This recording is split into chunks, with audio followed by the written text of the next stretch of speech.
Hello, welcome in the video about a hybrid agile framework.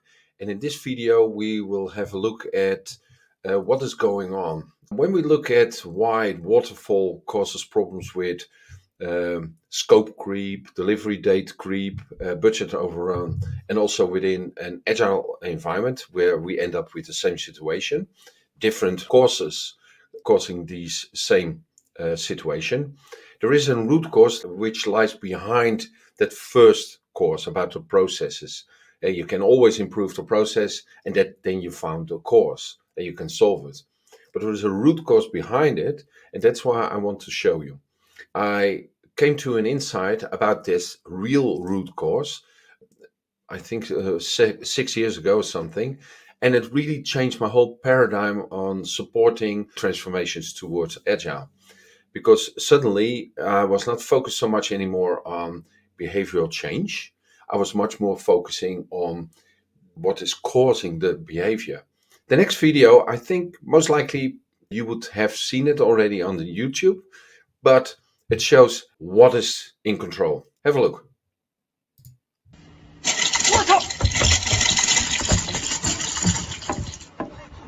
我操你妈！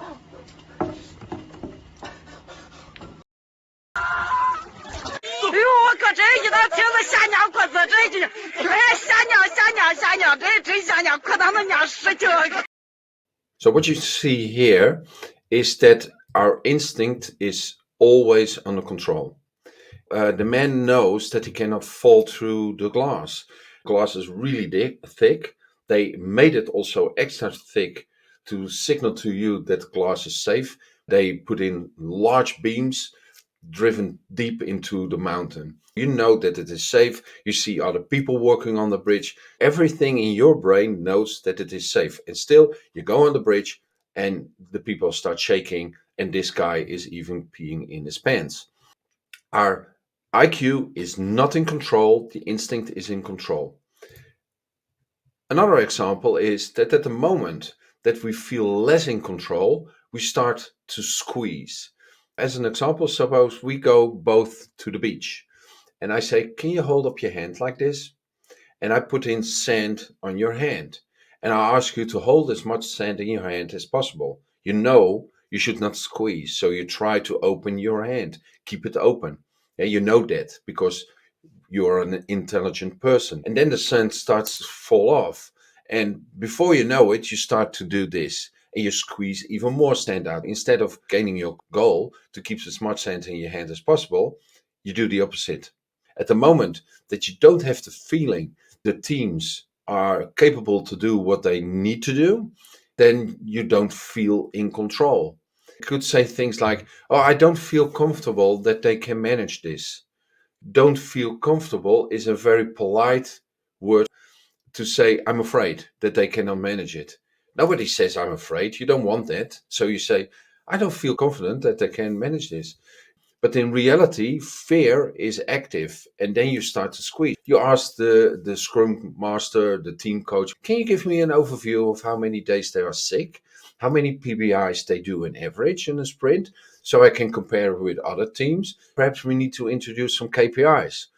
In order to give myself a feeling that I have it under control, I start to implement what I call command and control processes.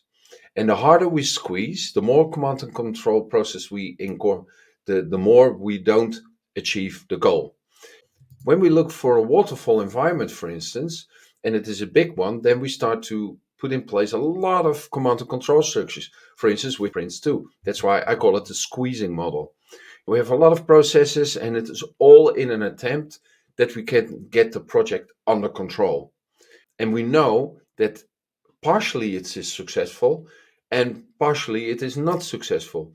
And when partially not successful, it means that you miss business opportunities and you get a lot of dynamic in your organization, then the partially part is quite important that you get it under control. When that doesn't work, organizations think, okay, we go to agile, but we are in a large scale environment. So we use a safe methodology, for instance. But also this one, I call a squeezing method. Because if you look at the whole thing, we have a lot of processes, a lot of roles, a lot of processes we need to follow. And it is all in an attempt to get this program under control. We don't feel confident enough that the teams can manage to do the work. So we have all these roles. That's why I call it the squeezing method. I don't say that you need to drop all these processes. If you look here, you have two hands, and the two hands there, they hold each other like this, and this is a process. You thought about it. Oh, if I do one hand, yeah, I can get a certain amount, but if I take another hand, which is a process, then I can get more sand in it.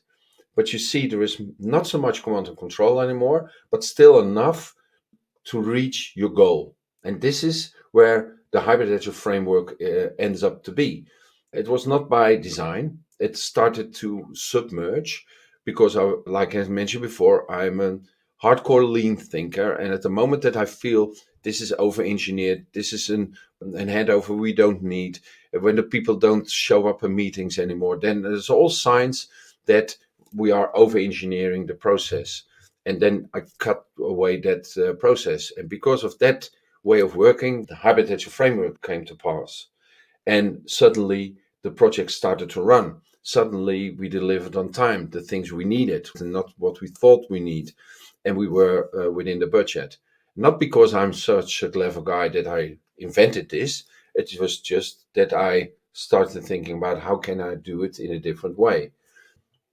In the next video, I will relate to how lean helps us to unsqueeze in IT environments. I hope this video was interesting, and I see you in the next one. Thank you.